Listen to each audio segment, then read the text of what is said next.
When I was 9 years old, my world shattered in a way I never fully recovered from. My parents died in a car accident on a rainy October night, leaving me completely alone. No grandparents, no aunts or uncles, no extended family willing or able to take me in. For weeks, I bounced between foster homes and social workers' offices, my small bag of belongings always packed and ready for the next temporary stop. Every face blurred together, every house felt like a stranger's. Then came the day that changed everything. My best friend Olivia and her parents stepped forward and offered to adopt me. Olivia and I had been inseparable since kindergarten. We shared everything: secrets, toys, sleepovers, even matching bracelets we promised never to take off. When her parents, Mr. and Mrs. Reynolds, took me in, it felt like some impossible dream had come true. They were warm, kind, and patient. They made room for me in their home, in their lives, and in their hearts. At least that was how it seemed. The adoption process moved surprisingly fast, and within months, I officially became part of their family. For years, I felt safe and loved under their roof. Olivia and I grew even closer, more like sisters than friends. We went to the same school, shared the same room, and whispered late into the night about boys, school dances, and our dreams for the future. Mr. Reynolds was a successful attorney, always dressed sharply, always calm and in control. Mrs. Reynolds volunteered at the local church and organized charity events, her smile never wavering. From the outside, we looked like the perfect family. But small things started to unsettle me as I grew older. There were odd conversations I overheard late at night when I was supposed to be asleep, tense whispers behind closed doors, arguments that stopped the moment I entered the room. Sometimes I caught Mrs. Reynolds staring at me when she thought I wasn't looking, her expression unreadable. Once when I was 12, I found her standing outside my bedroom door in the middle of the night. She smiled and said she was just checking to make sure I was okay, but something about her voice made my skin crawl. At 13, Olivia and I were playing in the attic when I stumbled across a locked chest tucked beneath old holiday decorations.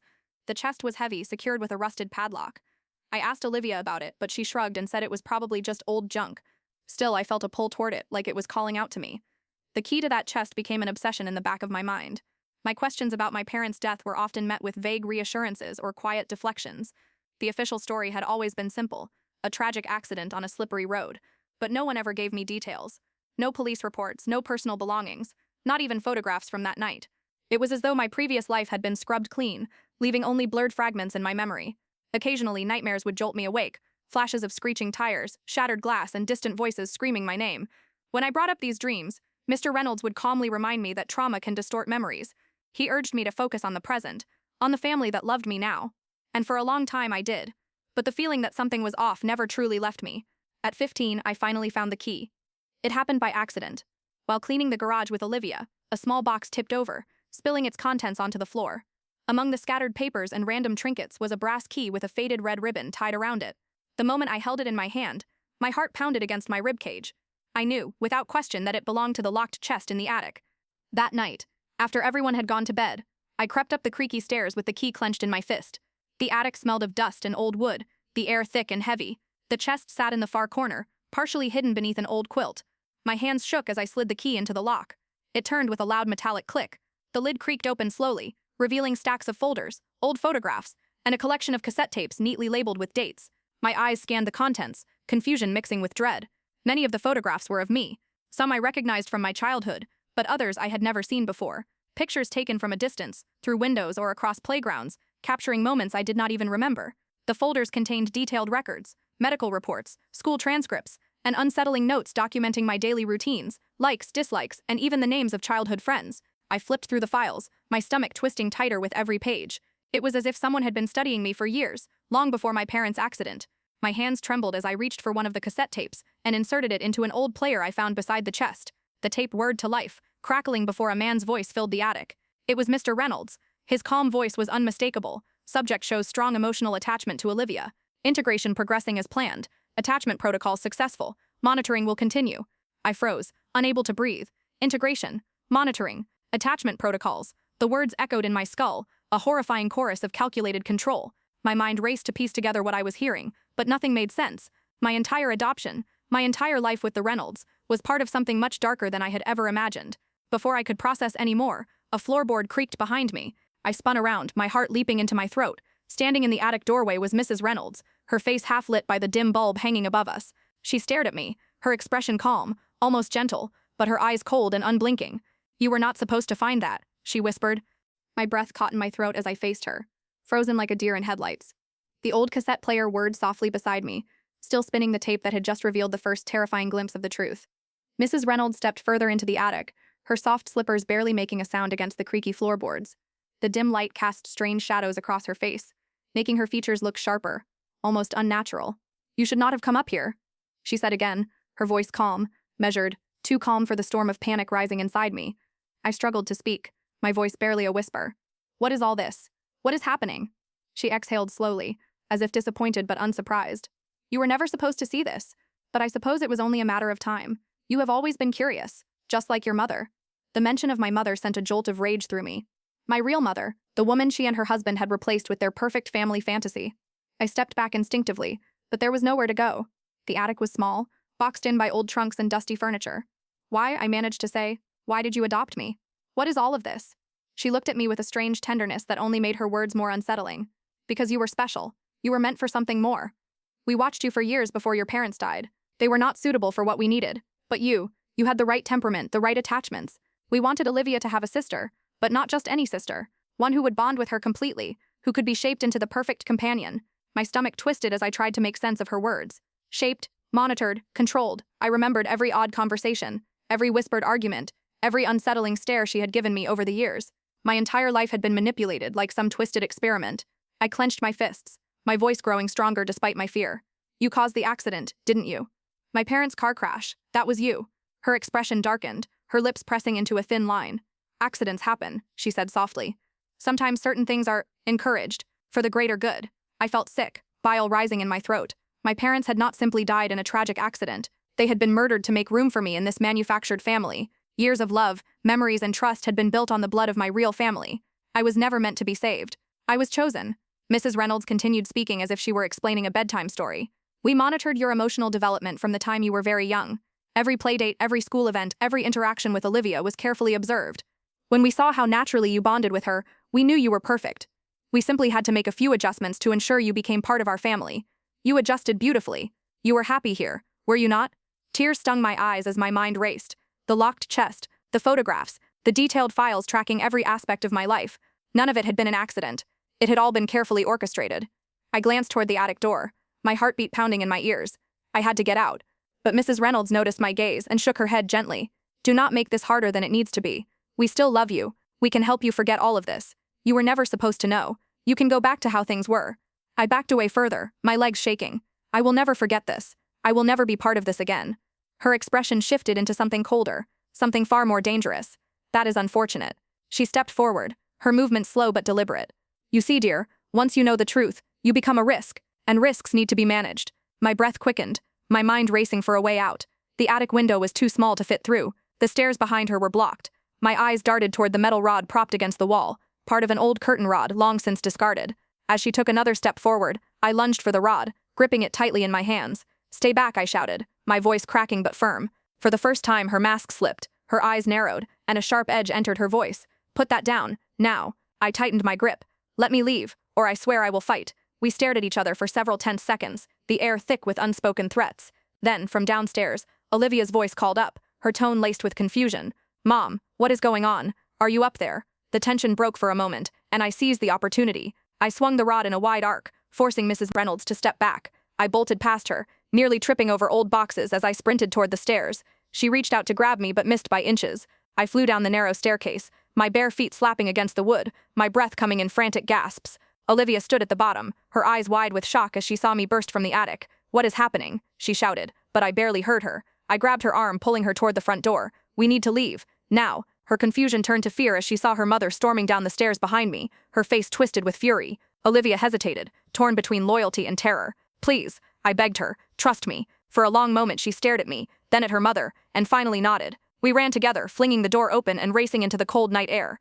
Behind us I heard Mrs. Reynolds screaming our names, but we did not stop. We sprinted down the street, past the neighbors' houses, past the familiar landmarks that now felt foreign and threatening. My mind screamed at me to keep moving, to not look back. We needed help. We needed safety, and for the first time since entering that house, I finally saw the truth for what it was. My entire life had been a carefully crafted lie, but now, for the first time, I was free from it. We ran until our legs burned and our chests heaved, the cold night air biting at our skin with every desperate breath. The quiet suburban streets blurred as we sprinted past rows of identical houses, their glowing windows watching like silent witnesses to our escape. I kept gripping Olivia's hand tightly, refusing to let her fall behind. Every shadow, every distant sound made my heart hammer in my chest as though Mrs. Reynolds might emerge from the darkness at any moment. Eventually, we stumbled into the town center where a few businesses remained lit despite the late hour. The bright glow of a gas station sign shone like a beacon, and I pulled Olivia toward it. We burst through the glass doors, startling the lone cashier behind the counter. His startled gaze shifted to confusion as he took in our disheveled appearance, the panic in our eyes, and the way Olivia clutched my arm as though letting go would mean death. "Please," I gasped. "Call the police." The cashier fumbled for the phone without asking questions, sensing the urgency in our voices. Within minutes, the wail of sirens echoed in the distance, growing louder until flashing red and blue lights filled the parking lot. Uniformed officers poured out of the vehicles, hands on their weapons, scanning for threats. An older officer approached us cautiously, his voice calm but firm. "Are you two hurt? Can you tell me what happened?" The words tumbled out of my mouth in a frantic rush. I told them everything from the beginning, starting with my parents' deaths, the adoption, the locked attic, the files, the tapes, and finally Mrs. Reynolds' confession. Olivia stood beside me, nodding in silent shock as I revealed the horrifying truth. The officer listened carefully, exchanging glances with his colleagues as the story unfolded. After I finished, he motioned to one of the other officers, who gently led Olivia aside to speak separately. They needed to hear her version of events, to verify the details, to understand how much she knew. It was only then that I realized Olivia had been just as much a pawn as I had. She had grown up inside the same carefully controlled environment, oblivious to the sinister reality her parents had constructed around us. More officers arrived at the Reynolds house while we were questioned, surrounding the property and securing the scene. Radio chatter crackled from their walkie-talkies, updates coming in as they discovered the attic chest, the tapes, and the files that contained years of surveillance and manipulation. They found everything exactly as I had described, solidifying my story into irrefutable fact. Mrs. Reynolds was taken into custody without incident, though not without resistance. She maintained her calm demeanor even as officers handcuffed her and read her rights. Her chilling composure never wavered, her eyes locking onto mine as they led her away. She whispered one final sentence as she passed me. "You will regret this." The weight of her words sat heavily on my chest, but I forced myself to stand tall. She no longer held power over me. Olivia and I were escorted to the police station, where detectives continued their questioning. Hours passed as we repeated our statements, provided every detail, and answered endless questions from multiple officers, social workers, and legal representatives. Medical professionals were brought in to examine us, documenting any injuries or signs of trauma. They were particularly concerned about Olivia, given the emotional toll of learning her entire life had been manipulated. The detectives assured us that we would be placed under protection while the investigation unfolded. The Reynolds estate was sealed off as a crime scene, forensic teams combing through every inch of the property to uncover the full extent of their operation. What started as a simple adoption case quickly unraveled into something much larger and far more disturbing. Days turned into weeks as investigators uncovered a web of unethical psychological experimentation, illegal surveillance, and connections to underground organizations that specialized in behavioral manipulation. The Reynolds had not acted alone. They had been part of a network that identified vulnerable children, orchestrated their removal from unfit or targeted families, and placed them into controlled environments under the guise of legitimate adoptions. Their goal was to mold these children into specific behavioral roles for future purposes that remained under investigation. I was not just adopted, I was selected, groomed, engineered to fit a role I had never consented to play. The more they uncovered, the darker the truth became. Olivia and I were relocated to a secured government facility, while authorities dismantled the organization piece by piece. Therapists, counselors, and agents worked closely with us, helping us navigate the devastating emotional aftermath. Olivia struggled with guilt, questioning how much she had unknowingly participated in. I reassured her repeatedly that she had been just as much a victim, raised in an environment built on deception. We leaned on each other, our bond growing even stronger through the shared trauma. Court hearings followed as charges were filed against dozens of individuals connected to the operation. The media swarmed the case, dubbing it one of the most elaborate and disturbing adoption scandals in recent history. Reporters clamored for interviews, but authorities kept us shielded from the public eye to protect our safety and allow us time to heal. Mrs. Reynolds faced an extensive list of charges, ranging from conspiracy to child endangerment, fraud, illegal surveillance, and more. The evidence was overwhelming, and her chilling lack of remorse only strengthened the case against her. In every courtroom appearance, she maintained the same cold, unwavering expression, refusing to acknowledge any wrongdoing. Her husband, Mr. Reynolds, who had been out of the country during our escape, was apprehended upon his return and faced identical charges. As the legal battles raged on, Olivia and I focused on rebuilding our lives. The government offered us new identities, counseling, and educational support. We took comfort in simple routines, studying, reading, and finding small moments of joy in the quiet safety of our secured residence. Slowly, the nightmares became less frequent, the flashbacks less intense. But the scars remained etched in our hearts, a permanent reminder of the twisted reality we had escaped. Despite everything, we clung to one undeniable truth. We had survived, and together, we would find a way forward. The weeks stretched into months as Olivia and I adjusted to our new reality. The quiet government facility that housed us became both a sanctuary and a cage. High fences surrounded the property. Cameras monitored every hallway, and guards stood at every entrance, but for the first time in our lives, the confinement came not from manipulation or control, but from a genuine attempt to protect us from the world outside. Every day brought new updates from the investigation. The network the Reynolds had been part of was larger than anyone originally believed. Dozens of other children were discovered in various stages of similar grooming processes, many rescued thanks to the evidence found at the Reynolds house. Some were as young as 5, others already teenagers who had grown up believing the lies constructed around them. Therapists worked tirelessly to unravel years of psychological programming, helping each victim rediscover their true identity. Olivia and I attended counseling sessions daily, often together, sometimes separately. The sessions were exhausting but necessary. Olivia struggled with guilt, haunted by the realization that she had unknowingly been part of the system that hurt me. I reminded her over and over that she was a child too, raised in the same lies, molded by the same careful scripts the Reynolds had fed her. The bond we shared only grew stronger as we leaned on one another for strength. Outside the facility, the media frenzy continued. News outlets called it the adoption experiment scandal. Politicians argued over who was responsible for allowing such an organization to thrive undetected for so long. Laws were proposed. Investigations launched into adoption agencies and foster care systems nationwide. The scandal ignited a national conversation about child welfare, privacy, and the dark underbelly of adoption exploitation. The Reynolds trial became the centerpiece of the media storm. Every detail was scrutinized, every witness testimony analyzed. Mrs. Reynolds, always composed, sat in the courtroom with an unnerving calm, her hands folded neatly in her lap, her cold eyes revealing nothing. Mr. Reynolds maintained the same chilling demeanor, speaking only when required, never showing remorse. The prosecution presented overwhelming evidence, from the detailed surveillance files to the recorded tapes documenting their manipulation strategies. Dozens of experts testified, explaining the psychological damage inflicted on the children under their care. Former associates of the Reynolds came forward, revealing the intricate web of deceit that spanned across multiple states and agencies. The jury listened to every horrifying detail, their faces growing more grim with each passing day. Olivia and I were called to testify as key witnesses. The day I took the stand, my legs trembled as I approached the witness box. The courtroom was packed, reporters scribbling furiously as cameras clicked behind the glass windows. I stared straight ahead, refusing to meet the gaze of either Reynolds.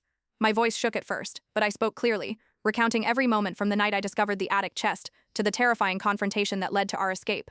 Olivia followed with her own testimony, bravely explaining how she had been raised in ignorance, how she had believed everything her parents told her until the truth shattered that world forever. The jury listened intently as she described the guilt she carried, the betrayal she felt, and the relief of finally knowing the truth. The courtroom was silent when she finished, the weight of her words sinking deep into everyone present. After weeks of testimony, evidence, and legal arguments, the jury reached their verdict, guilty on all counts. The judge sentenced both Mr. and Mrs. Reynolds to life in federal prison without the possibility of parole. As the gavel struck, Olivia and I felt an overwhelming wave of relief wash over us. The people who had stolen our lives would never harm anyone again. The courtroom erupted into murmurs as the guards led the Reynolds away in handcuffs. For the first time, I saw a flicker of something in Mrs. Reynolds' eyes as she glanced back at us before disappearing through the doors. Was it regret, anger, or simply the loss of control she had clung to for so long? I would never know. With the trial over, Olivia and I were allowed to relocate under new identities, this time not out of fear but as a chance to start over. The government provided us with new names, clean records, and relocation to a quiet town far from the chaos that had defined our past. The small apartment we moved into felt like a palace compared to everything we had known. The simple act of choosing our own furniture, decorating the rooms, and buying groceries filled us with a strange sense of joy. We enrolled in school under our new names, determined to rebuild our education and our future. Though the adjustment was difficult, the school staff was kind and supportive, aware of our history but respectful of our privacy. Slowly, we made friends, cautiously building connections while keeping our deepest scars hidden. At night, we often sat together on the small balcony, staring up at the stars in silence. Words were rarely needed. The bond we shared went beyond anything words could express. We had been through hell together and survived. The nightmares still came, though less frequently. Sometimes I would wake to find Olivia standing at the window, her arms wrapped around herself, lost in thought. Other nights she would come to my room, silently curling up beside me for comfort.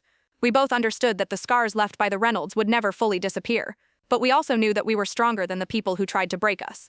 Therapy continued, but now the sessions focused on healing rather than survival. We talked about our dreams, our goals, and the lives we wanted to build. Olivia discovered a passion for psychology, determined to help others who had suffered like we had. I found solace in writing, pouring my experiences onto paper as a way to process the chaos and reclaim control over my story. As the months passed, our lives settled into a new kind of normal. The fear that once defined us began to fade, replaced by cautious optimism. For the first time, the future felt like something we could shape ourselves, free from manipulation, free from control. And though the past would always be a part of us, it no longer held us captive. The seasons shifted quietly, as Olivia and I continued to rebuild the pieces of our lives, free from the shadows that had once controlled us. Our small apartment slowly transformed from a government-issued safe house into something that finally felt like home. Framed photographs lined the shelves, pictures of us smiling at the beach, attending school dances, celebrating birthdays, simple moments that we once never thought we would have. Each morning, I would wake to the soft sounds of Olivia humming in the kitchen making coffee before school, the smell of pancakes drifting into my room, and for the first time in years, the air no longer carried the suffocating weight of fear. Our schedules were simple yet meaningful. School during the day, therapy sessions. Twice a week, and evenings spent studying or watching movies together wrapped under a shared blanket on the couch. The nightmares still surfaced occasionally, and sometimes a loud noise or unfamiliar face would trigger waves of panic, but these moments grew fewer and shorter. We were learning to breathe again, learning to trust the world around us. For Olivia, her therapy sessions revealed a natural talent for empathy.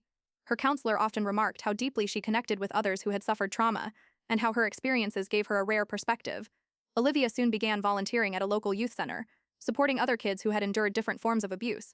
Seeing her share her story with quiet strength filled me with pride. She was determined not to let her past define her, but rather to use it to help others who felt as lost and broken as we once had. I pursued writing more seriously, documenting every detail of our story, pouring out every memory and feeling onto paper. Each page felt like reclaiming another piece of the power that had once been stolen from us. Eventually, my journal entries grew into chapters, and my chapters into a manuscript. I never intended to publish, but our therapist encouraged me to consider it. Sharing our story might help others who had suffered in silence, and give voice to victims who still lived in fear. After much thought and long conversations with Olivia, we decided to move forward with the idea. Under pseudonyms, and with careful legal guidance, we published our story titled Stolen Daughters, The Adoption Experiment, and its release ignited a fresh wave of national conversation. Survivors reached out to us sharing their own stories of manipulation, abuse, and the long road to healing. Media outlets covered the book extensively, but this time it was different. We controlled the narrative. This time we spoke on our own terms, without the looming presence of our captors, framing the story in their twisted design. Interviews followed, carefully managed to protect our privacy, while still allowing our message to reach others. Support groups invited Olivia to speak, and she quickly became a sought-after voice in the advocacy community. Her courage inspired countless others who had lived in the shadows of abuse to step forward to seek help and to fight back against those who tried to silence them. Though the work was emotionally draining, it gave Olivia a new sense of purpose, one that filled her with strength and resolve. The government continued its efforts to dismantle what remained of the Adoption Experiment network, while most of the organization had been taken down during the Reynolds arrest.